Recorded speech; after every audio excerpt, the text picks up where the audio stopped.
Welcome in, Falcons fans. Your boy Bryce Lewis back at it again for more Atlanta Falcons content. And obviously, Falcons have a big game coming up this week with a new quarterback at the helm. And to help me talk about this is my guy, Luke Hetrick from Channel 2 Action News Sports Team in Atlanta. Reporter, anchor, wherever you see him around. You know what I'm saying? Also gives back to the community and helps other sports reporters or anchors who want to get into the business. So if you want any advice, you can definitely reach out to my guy. But Luke, how are you doing today? Shameless plug. Appreciate you giving a shout to the side hustle as well, man. No, I'm doing well. It's an exciting time, a little bit of a mysterious time for Falcons fans, but it's what you signed up for. You just didn't know when you were getting it, but this is good. Optimistic at this point. Yeah, definitely, man. And I think, this week's been very, newsworthy because of the quarterback change. I know a lot of people have been talking about Kirk and his struggles for a while. We've seen the numbers, the interceptions, didn't break the touchdown streak till this past Sunday, but still didn't get him on track. I have my theory that they hope that he could rehab himself through two bad teams and get himself ready for the Commanders. That obviously looked like that wasn't going to happen, especially with the play calling and them taking out Kirk's hands. So I just wanted my first question to be, what was your reaction to Kirk Cousins being benched and Michael Penix being named the starter? It was going to happen sooner rather than later. And I think, sooner ended up being now. It was just a matter of when were they going to make that move, because they won that game against Vegas really in spite of Kirk Cousins. The defense played well. The special teams outside of a coup missed field goal were fantastic. Multiple block punts, multiple extra points. They ran the ball efficiently. A lot of touches for Bijan and Algier. Then you look at the end, and you barely get over 100 passing yards, and Desmond Ridder has the ball with 2 minutes to go with a chance to tie and win the game. So for me, I think the Falcons wholeheartedly would have made the switch once they were eliminated from playoff contention. The fact remains, though, that Kirk Cousins was hurting them. I think if he was just not hurting them and doing okay, they would have kept riding with them based on the experience, based on his time in this league, playing late into the season, being in these playoff hunts. But it was clear he was hurting this team. It was not getting any better. The skid, like we said, had lasted 5 games of just really poor play. So this was the time, and the Falcons are going, yes, we're still in the middle of a playoff hunt, but we believe having better quarterback play gives us a chance to do it. That's why they felt they had to make the switch. I don't blame them for it. I think everyone's a little bit concerned with the timing of it and what it means for the future. They're in the business of winning. They're not in the business of making everyone happy. For me, it was the right time to make this choice. Yeah, and I think it's interesting because we've heard a lot of reports about why Kirk was benched and why he was struggling. Right. Abbott Greer on Thursday Night Football actually made a good point. He mentioned I don't know if you remember the injury when Kirk was kind of hurt after the Saints game. They said he had a shoulder injury. And then you never heard of it again. He wasn't on the injury report again. But he kind of mentioned that he wasn't the same since that. And that other people who knocked about it just said Kirk Cousins was physically shot. Yeah. A lot of people are saying physical, and then it affected his mental. Now, Raheem and Kirk have not said it's physical. They've just said it's just decision-making and turnovers. But from what you've seen, do you think – at the end of the day, that Kirk Cousins just deteriorated physically as the season's gone on, and that's one of the reasons why he struggled? I think it's all factors. I think all of it comes into play. There is a little bit of history at play. We've seen throughout his time in Washington and Minnesota what some people refer to as Kirktober. Really good September, Octobers, early Novembers. The stat that jumped out to me with Kirk Cousins, as successful as he's been and dependable as he has been as a starting quarterback in this league for over a decade, after Thanksgiving, he's 27-26 as a starter. That's not a lot to write home about, given the fact that how we judge quarterbacks is how they perform late in the year. When you're in a playoff hunt, you're in that push, and then what you do in the postseason. So there was always that with Kirk Cousins. And to your point, do I think he was 100% healthy? No. Do I think it was really hard for him to play quarterback coming off an Achilles and he had started to figure out how to master things? Yes. Did the shoulder, getting that banged up, if that's the case, hurt? Absolutely. What they were doing, though, when I saw it with Kirk and these interceptions he was throwing, it was late. There was a lot of double clutching, and the footwork was off. So it was all trying to process it in real time, make those quick decisions, which when we look, from about week 5, Bryce, to after that Cowboys win, he's getting the ball out. He's throwing over the middle, no hesitation, being able to have those big plays over the middle to Mooney, McLeod, Drake, eventually Kyle Pitts time to time. And then those just went away because he was not reading it quick enough. His body was not able to make that decision. And you saw a lot of throws off the back foot, a lot of double clutches. And I think ultimately it was just a comedy of errors that added together to leading to a string of bad performances. Yeah, and I think too that, you hate to see it because the perfect scenario from everything I've indicated, their perfect, just superb scenario was Penix wouldn't play for 2 years. You can cut Kurt after the second year because he won't cost that much against the cap. You're still going to be a competitive team competing, and then you still have your future. Obviously, that has extremely fast forwarded. And now they made the announcement that Michael Penix Jr. is the starter. And a lot of people are excited about this decision because they believe the offense will open up more. Obviously, even in the small sample sizes we've seen, Penix has a more live arm, can make more of the throws. We know what he did at Washington. And so a lot of people are wondering how is that going to be integrated into the offense now? But at the same time, he is a rookie quarterback playing for the first time. So people are also saying, should we temper expectations? What is the one thing or the couple of things that you want to see from Michael Penix on Sunday that you just say, if he does this, I think this would be a solid outing for him? I just want to see how the offense looks and what play design looks like with him and Zach Robinson. Because Kirk Cousins' strength as a starting quarterback, maybe not strength, but his comfort level was a lot of play action. And there was a point in the season where I think they were calling play action less than 10% of the time. It was one of the lowest in the leagues. It was clearly the lowest of Kirk Cousins' career. And it just didn't mesh. Now, is Michael Penix a traditional under center play action type quarterback? No, but I don't think Zach Robinson called a lot of plays like that with the Rams. Or not called, but I think the design of that offense wasn't completely that. So there might be a better marriage here with what Michael Penix can do. I think it's everything that you want. You get a fresh, new talented quarterback. And yes, a pivotal part of the year, but if they don't make the playoffs this year, it's not on Michael Penix Jr. It's not. And I think it's going to be great for his development that you say, we got 3 games. We go into this offseason, likely with you being the guy. Now we can look at tape and go, what did you see here? What were you feeling on this pass or this protection or something like this? So he has enough of a sample size, 3 games against one, what we think, quality opponent. I don't think Carolina is going to be as much of a cakewalk as people think it is, but Washington's still a good team. So you get that moving forward. I just want to see, I don't want to call it consistency, but just how he meshes the chemistry more. Is he able to get the ball out on time? Does he feel comfortable? How does it work with his blind side now? Because you're putting the priority from Jake Matthews as the left tackle to the right side with Caleb McGarry. And at times Storm Norton we've seen this year. So how does that work? That is probably what I want to see most. But I think you're just trying to, and for me, I don't mind the switch. And I know you said about 2 years would have been the ideal time. But the 49ers drafted Trey Lance and traded away a haul of first-round picks for him. They ended up getting their quarterback for the couple of years in the 6th round. It doesn't matter where that quarterback is, what you're paying him, what you gave up for him. Yeah, you wanted to kick the tires on him, and I know that doesn't sit well with a lot of people, having a guy with $180 million guaranteed dollar contract sitting on your bench. But it doesn't matter to people when you're winning games and you have a product that you can build towards the future. So they'll figure out what to do with Kirk Cousins. I don't know if it's the end of his time in Atlanta, but I think all the attention right now is on the present and what Michael Penix Jr. can do. So I'm going in with low expectations. Don't turn the ball over 5 times. Have a feel for the game, get the ball out, rely on your run game, which they've done this year. So I just want to see him get his feet wet.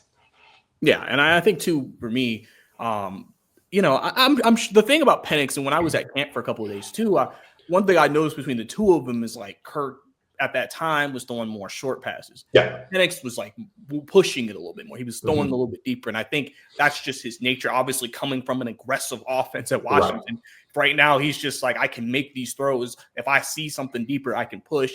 And I've also made the argument that I feel like Zach Robinson's offense is better equipped for Penix because they do so much shotgun and pistol And I feel like Washington, that was a lot of what he did. And Mm-hmm. so from that perspective, there may be some comfortability there that he has.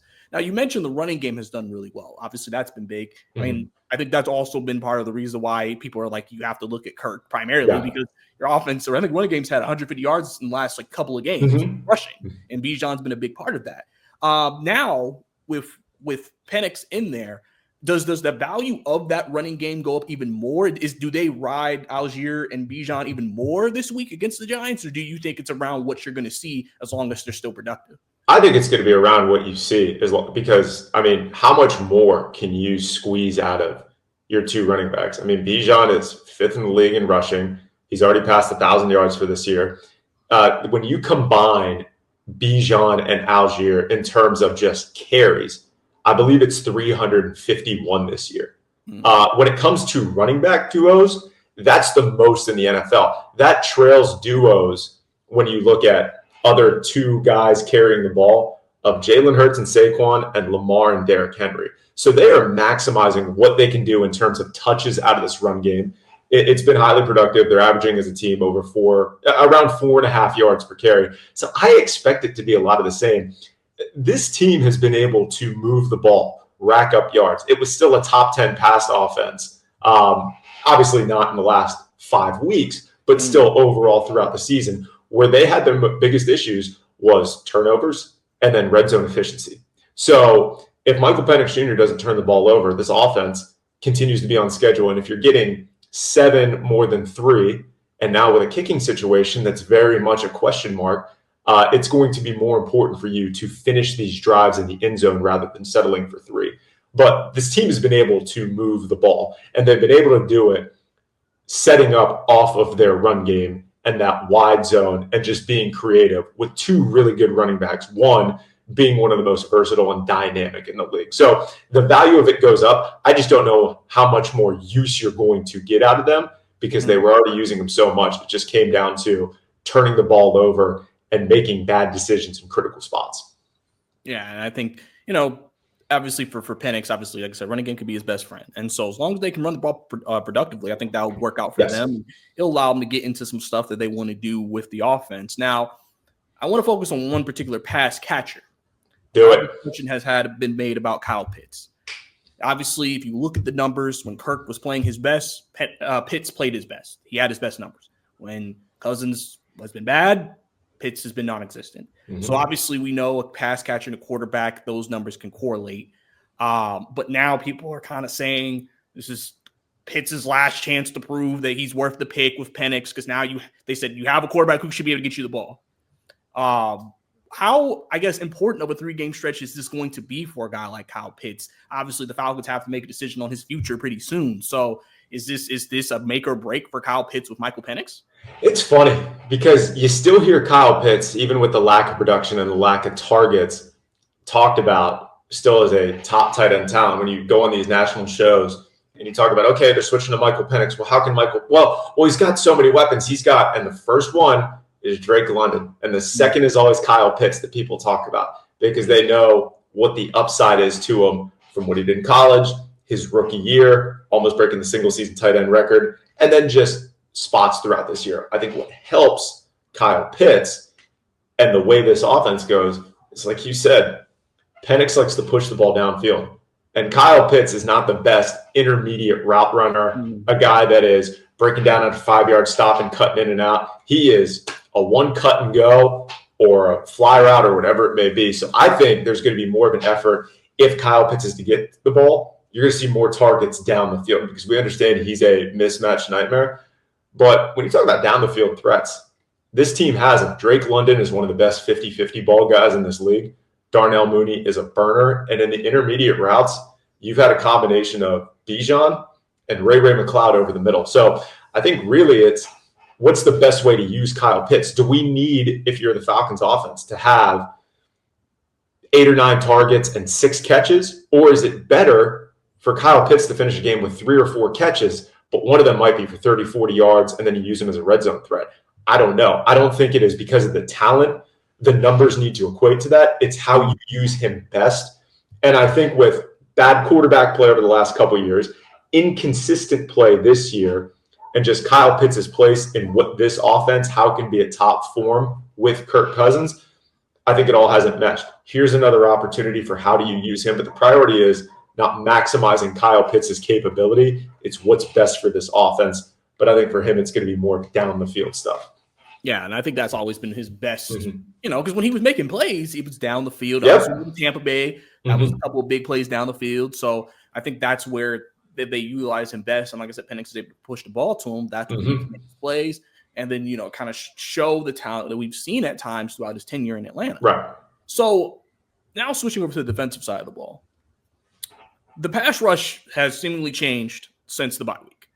My theory is that Jimmy Lake wanted them to rush the passer a certain way, and it was catastrophic because I said, how is all these guys, even Lorenzo Carter, even though he gets a lot of heat, he tied the team lead in sacks last year, and now suddenly no one can get after the passer. I always thought that was weird. Get out of the bye week. Now we're getting 4 sacks a week, and everybody looks like they can get after it.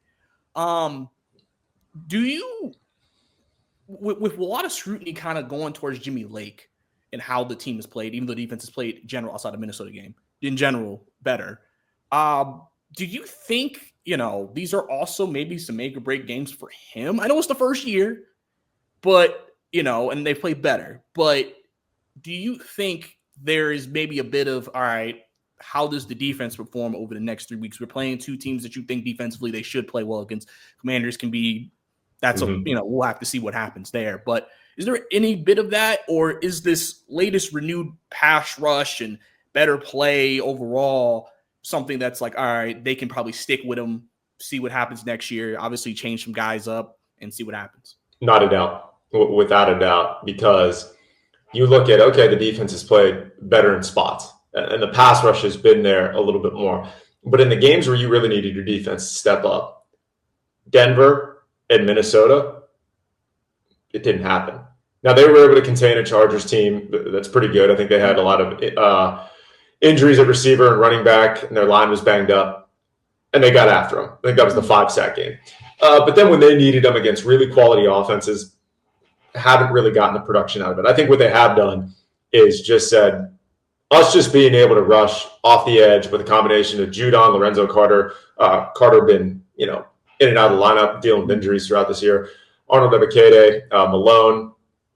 It's just not a way that they're going to manufacture pressure, get quarterbacks off the spot, affect the quarterback, as Mike Smith was always say.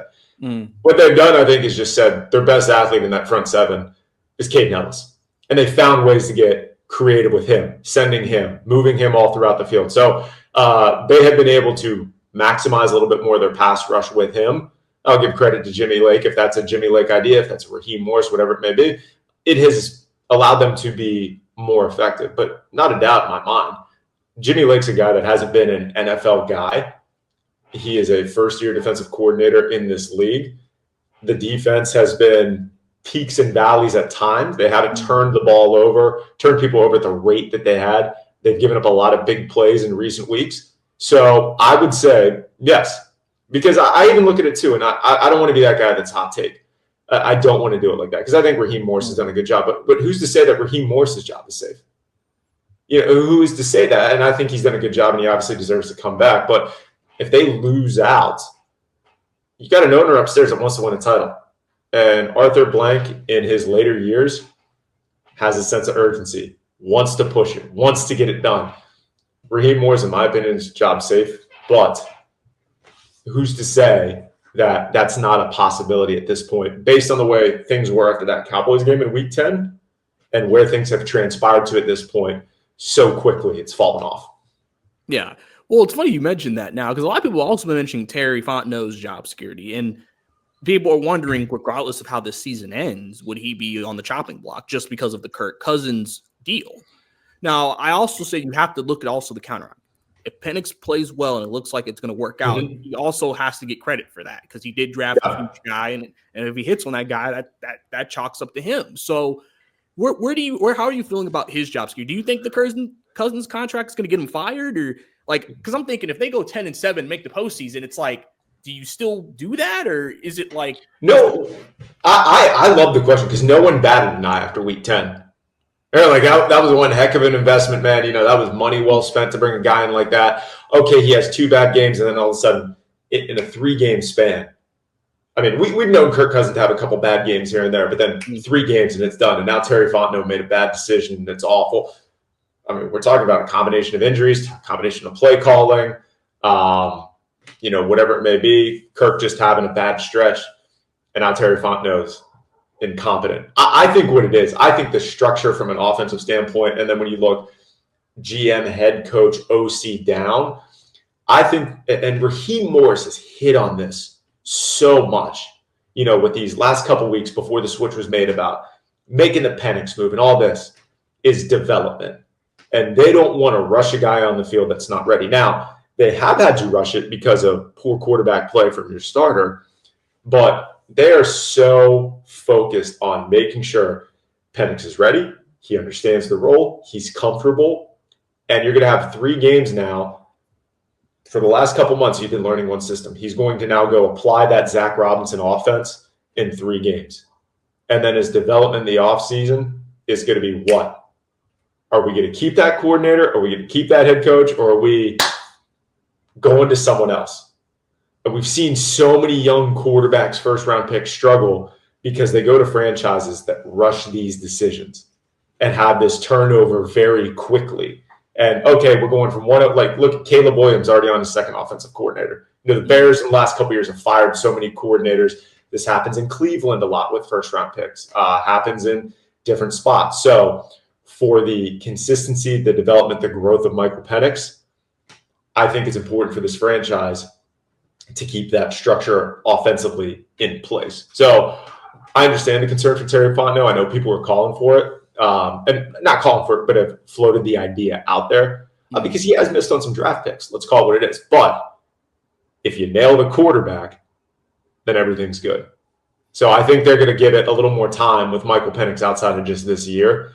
I think if he goes into next year as the starting quarterback, and you'll know by Thanksgiving if he's the guy or not, and this is a 3-7, 4-6 team, then I think changes get made. But I think trying to rush that now when you haven't given this guy a chance, that would be a little bit of a cause for concern for the development of the guy you drafted to be your franchise quarterback.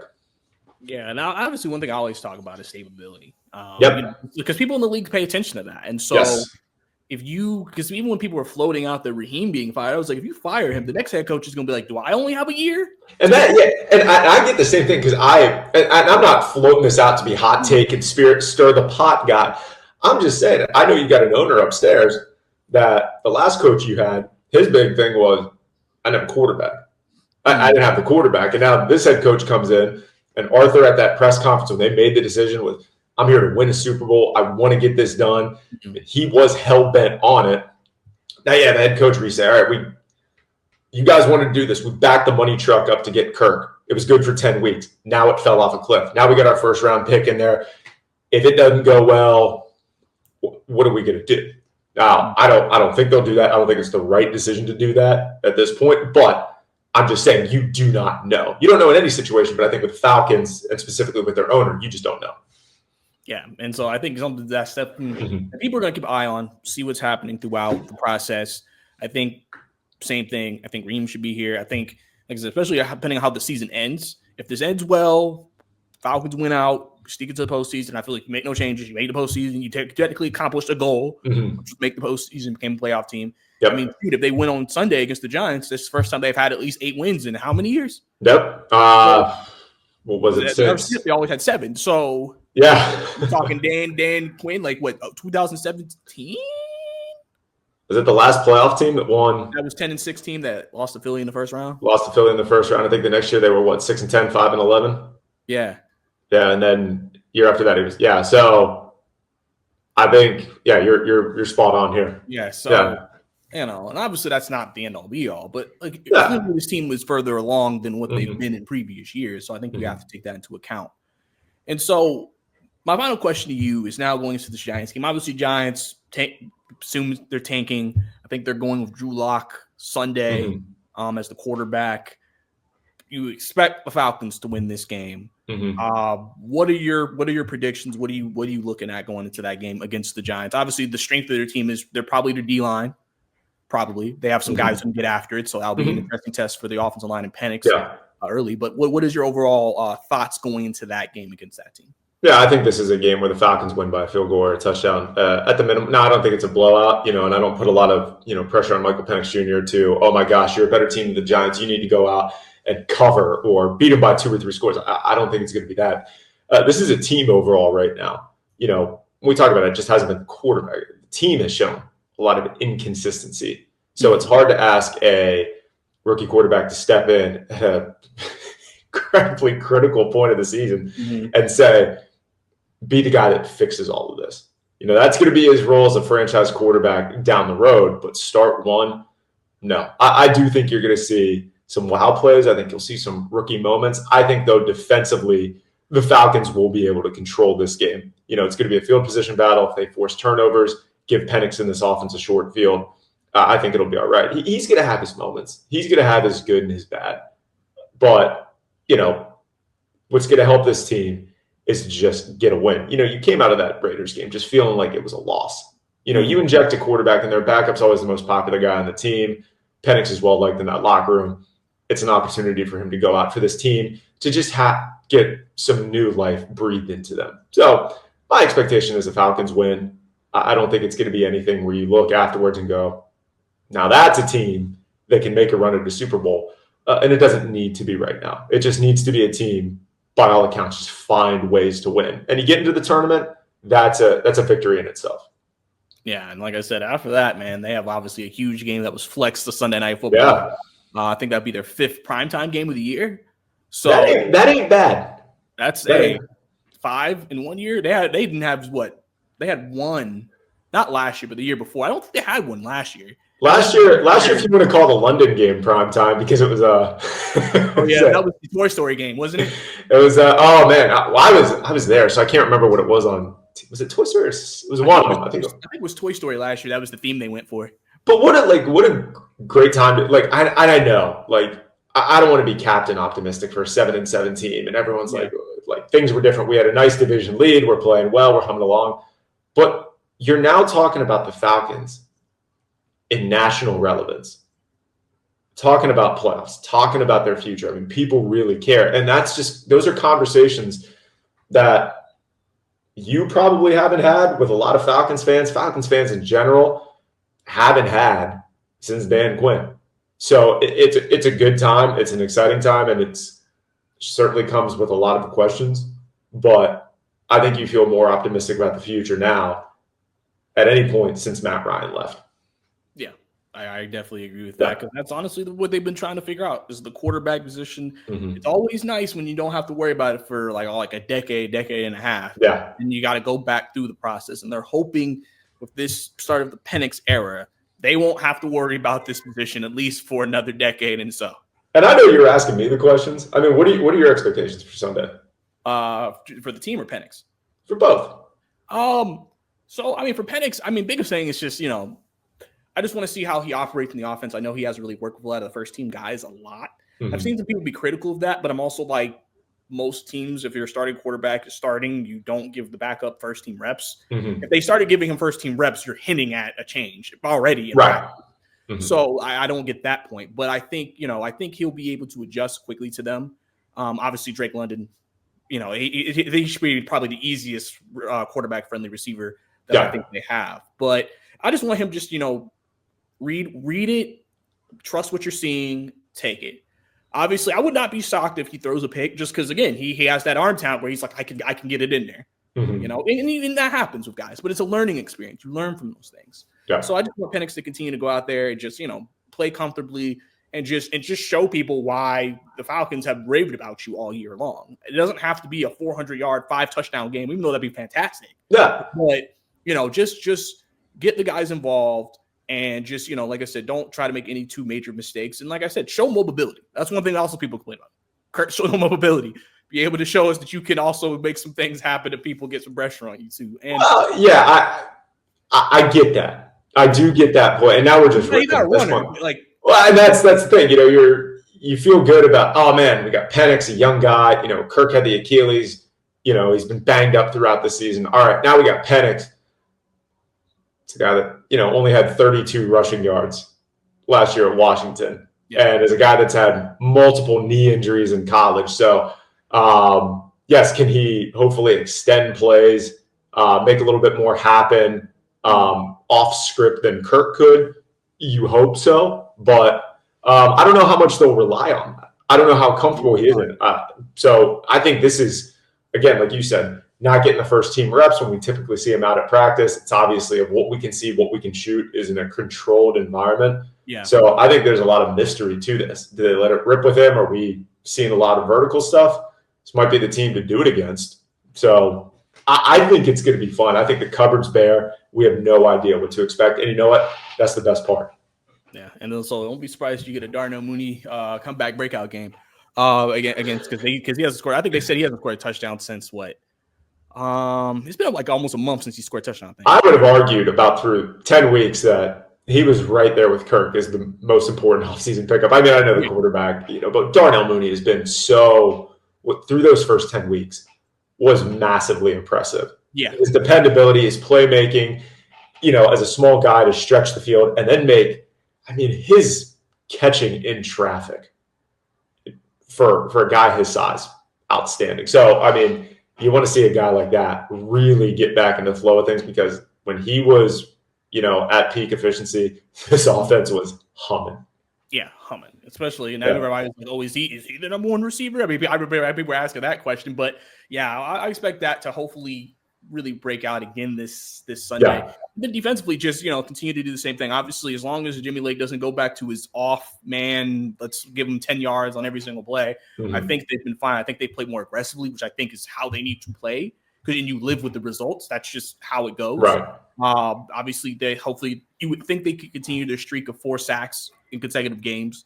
And I think it's great because I think Arnold Ebiketti's been, again, showing – and even when they weren't making sacks, he was always the guy getting the closest. Yeah. He's always kind of been that guy who feel like he's been on the verge of breaking out as that. If there was a category of almost sacks, he might be in Canton. who didn't get him. He's actually able to get him from time to time. But even D'Angelo Malone, the fact that he had 2 sacks this last game, maybe he could continue to build off of that. He was a guy – rookie year showed some flashes and really never really got another shot to pass rush after that. And now he's finally getting back in the rotation. Yeah. And then, because I'm thinking to myself, obviously a lot of people are talking about what the biggest needs this offseason. And I think unexpectedly, coming into the season, people thought linebacker was a strength. That seems to be a weakness, especially with Troy Anderson's injuries. Mm-hmm. Landman has not been the same since his injury. And Caden is, like I said, better used as a pass rushing linebacker. Yeah. So you would expect that to probably be a big need. And you've had to rely on a rookie and J.D. Bertrand, in spots at times too. So, we thought the depth at that position coming into the year was going to be a strength. And like you said, it's really the depth that has hit that group. The lack of depth, the injuries and everything has really sacrificed their efficiency. Yeah, and I think they said second corner will probably be a question. Now it's nickel because D hasn't had the best year. That's something obviously people feel like Justin Simmons hasn't had a great year. I think the scheme has hurt Justin. That's just me. I think that's hurt him. And so, but obviously you're watching the game, you're seeing him struggle and just think he sucks. That's how people view things. And then, you get Braylon Trice back next year. So assuming Judon walks. So, probably try to go after a pass rusher. I think if they had to do it again, they probably just would have brought back Bud Dupree instead of Judon. Bud was a guy that wanted to be here. He's a Georgia kid. He had made that clear. They thought they could, roll the dice. They got Kirk. They made the Judon move, which I think all of us when they made that move thought, okay, that's good. You're gonna get the 10-sack Judon. That's what you think. Yeah, and you get the third. You give up a third-round pick, and how effective have under Terry Fontenot those second, third-round picks been? Not really. You take the sure bet.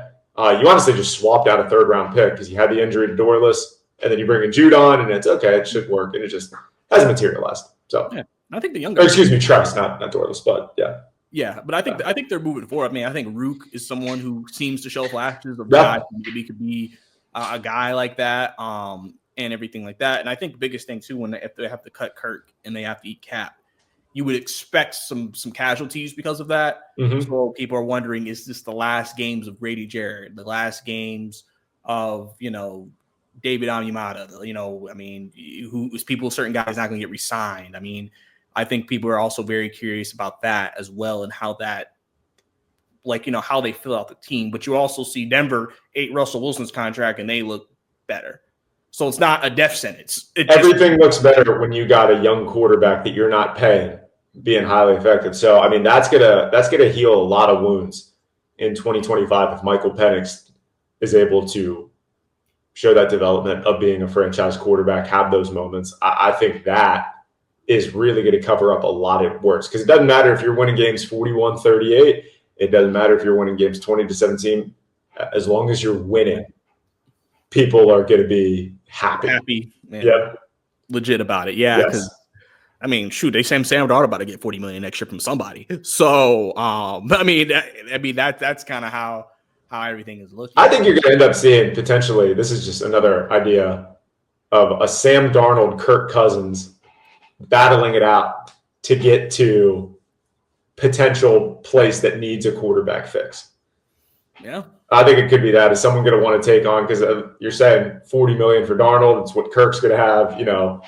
Which one do you want? I think it's probably Darnold at that point, a younger guy coming off a really good year. It's just the situation he's in Minnesota.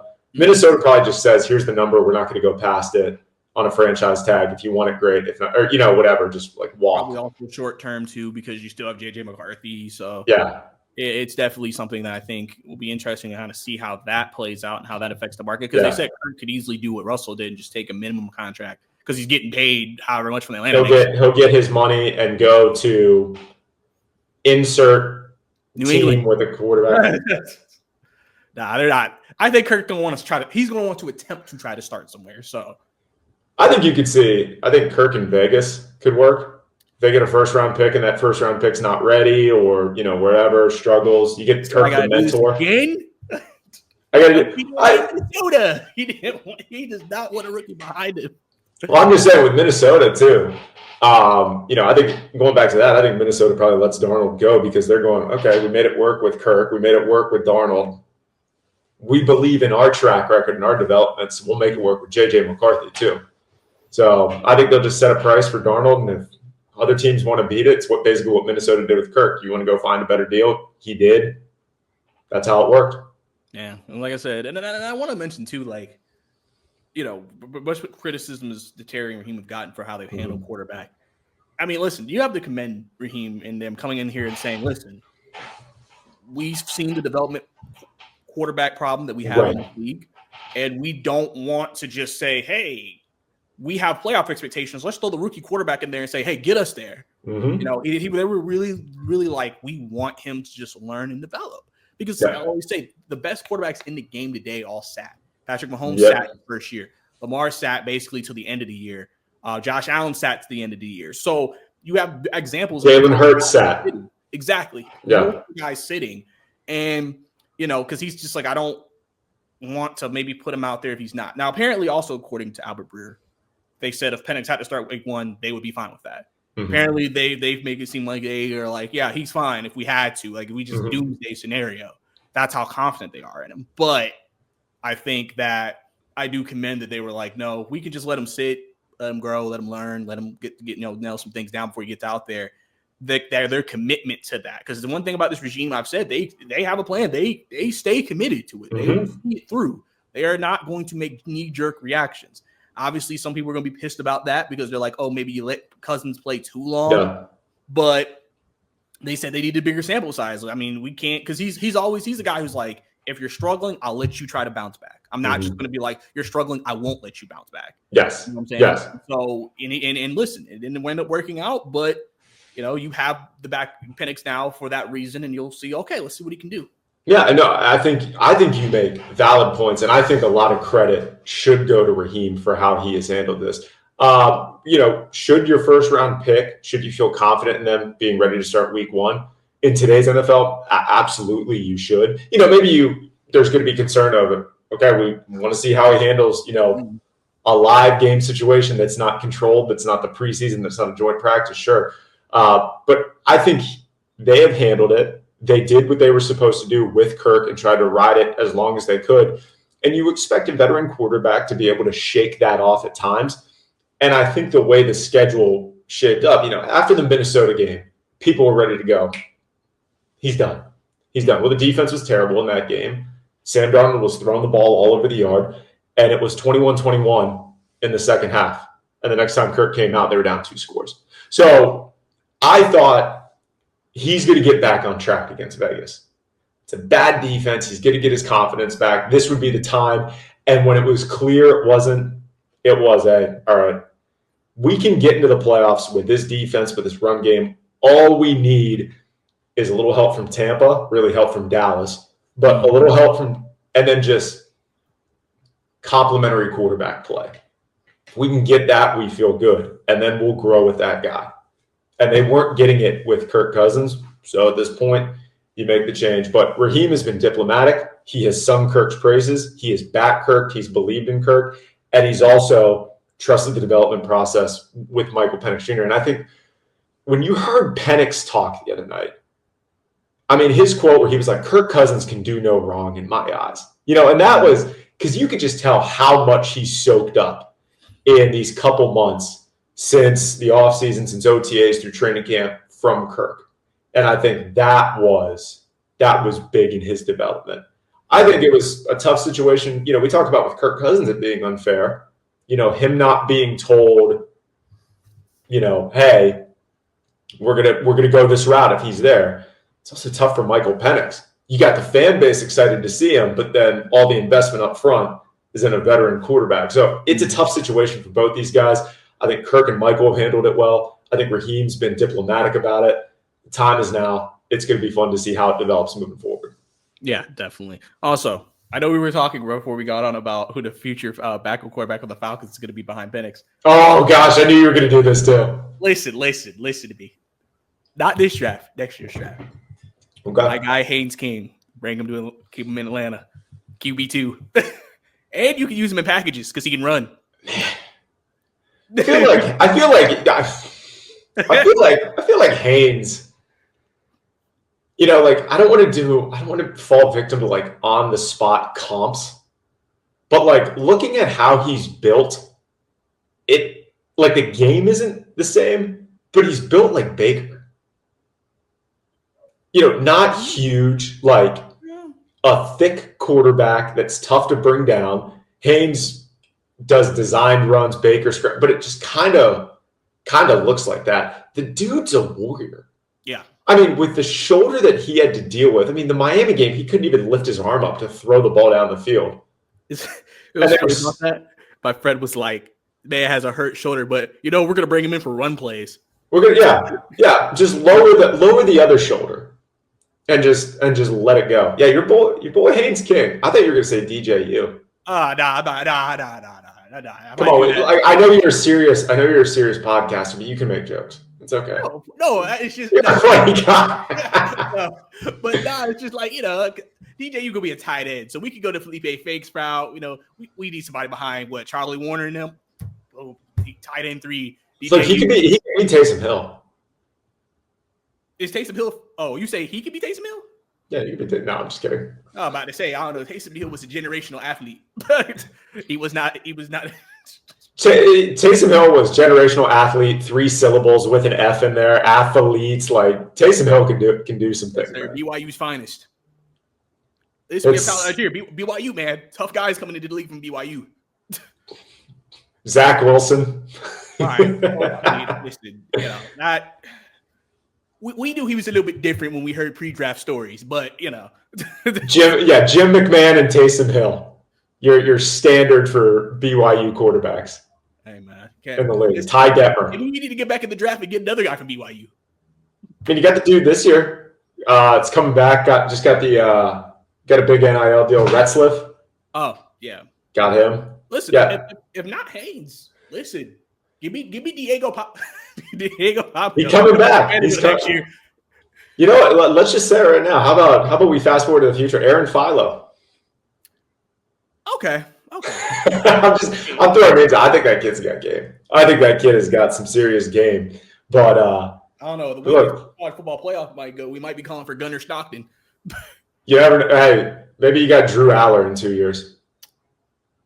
Hey, he had a good game against Oregon. I can't even. He had a good game. He was the second best quarterback on the field. Oh, brother. Let me. Hey, look, you're talking about Penn State. Top 5, man. They said Dylan Gabriel should be a top 5 quarterback. Look, I've covered Dylan Gabriel when he was at UCF, and I've followed his career since then. He was a great college quarterback. I will say this. He was a great college quarterback at UCF. He's learned how to be a pro at Oklahoma and Oregon. I mean, I think the guy, say what you want about him, I don't know what he ends up in. He can make an NFL roster. He can make some plays. I think in the right system, the right opportunity, I think you're looking at a starter and maybe even a Stetson Bennett type. Just a guy that's can be dependable in a backup role. Yeah, I mean, I think everybody's waiting for the Stetson Bennett to take over in LA after Matthew Stafford calls it quits. So the mailman bringing LA to prominence again. You're rooting for it. I would love that. Listen, I'm all about my elite white players from Georgia doing great in the league, man. Brock, Ladd, hey man, they're dangerous, man. Love it. And then you have that probably. I mean, there's probably nobody really from Georgia's team this year offensively. Maybe outside of Trevor Etienne, maybe. But I think in future years, I think that they're going to have some guys come out, and then I know people have said the Falcons don't draft Georgia players, or if they do, it's the one that wasn't known as an elite player. But at the end of the day, it's something they could look into. I mean, some people are even thinking the Falcons might look at Malachi Starks if they do move off Justin Simmons this year. So that would be a good addition. I know. I'll tell you one thing. They could. I can tell you one thing about Malachi Starks. There's not a more first-class kid that I've been around. Guy's fantastic. I mean, he is as good as anyone in the locker room. He's a hell of a playmaker. I would sign off on that if I'm the Falcons in a heartbeat to get that guy. Yeah, I mean, yeah, he's great. Can play all over the field. Can do different things for you. Listen, if Tyler Algier walks. Say it. Come on. Listen, give me Scatterboo. Give me the guy with the country name, Scatterboo from Arizona State. We need a lunch pail, goes to work every day type of guy on the team. You just said that you hit every cliche there. What do you mean? Just every, laces him up, just ready to go to work. Doesn't care about the stats. Some people, I don't agree with this comparison. Some people call him Toby Gerhart, but I don't agree with this comparison. Cerebral. Exactly. Cerebral. Just the game the right way, man. Like it's a guy Chris Collinsworth loves. Oh yeah, Chris Collinsworth would be in love with love a guy like that, man. Yeah. So I guess there you go, guys. Got your piece of college football talk here, just talking about random guys. That hey, you never know. We saying this, and then they're gonna be on the team next year and the year after that. And it's like, well, I guess we called it. Tune into the next episode where Bryce and I just name players and where they went to college. We'll make it about a 4-hour episode. Hey, listen. Quit playing. We may have people demanding that we start a podcast, Luke. Don't be surprised. Can you imagine what the chat would look like? We just get people hey, drop your name and we'll go. Drop whatever random insert. We need to do like those Steve Smith film sessions. Yeah. I don't know if you've seen those. Yeah. We need to do those type of sessions. This guy right here, excellent, just dedicated to his craft, just goes out every day and just puts his life and body on the line for his team. We're ready to find diamonds. Exactly. We're here to find diamonds, man. Listen, like I said, I'll be like, and then I can be like, yeah, listen, y'all didn't want to listen to me, but I was right. I called it. Exactly, Brad. But all right, Luke, let people know where they can find you, man, where they can keep up with you. Absolutely. At LH Sports TV on X, Instagram, Luke Hetrick, TikTok, Luke Hetrick. Appreciate Bryce for having me on. It's going to be a fun one. Falcons fans, just sit back and watch. Yes, sir. We're in the observation business right now. We're not drawing conclusions. Hey, people have instant reactions. And that's why we love it. Appreciate you having me on, man. Thank you. Yes, sir, man. I always appreciate you coming on, man. Good conversation as always about the Falcons. Obviously, guys, y'all know Brycey_2K across all social media. If you enjoyed this episode, subscribe to the channel. like the video, leave comments down below, make any comments about whatever you feel like you maybe want to expand on, ask questions, things like that. If you also want to see Luke on here again, don't be afraid to also say that too. Listen, I'll give the people what they want. So, that's not a problem for me, man. But like I said, let me just end on this. I will never tell you which guest to have on because you got a great lineup. But if I'm on more than Myles Garrett, I'm happy. I'm dead. And I hope he sees this. I'm crying. I hope he sees it. I might have to clip it. Honestly, bro, he followed me on IG. I might need to let's clip this and put it on IG. Just tag him.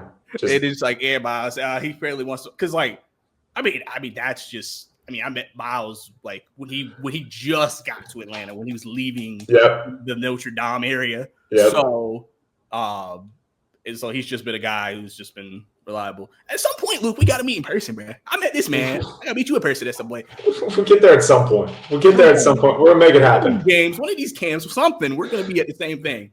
All right, man. All right. Well, when it happens, we'll make it memorable. Yes, sir. Yes, sir. Thank you for having me on. Appreciate it. Sir. But we'll see you guys next time. That's Luke. I'm Bryce. Peace.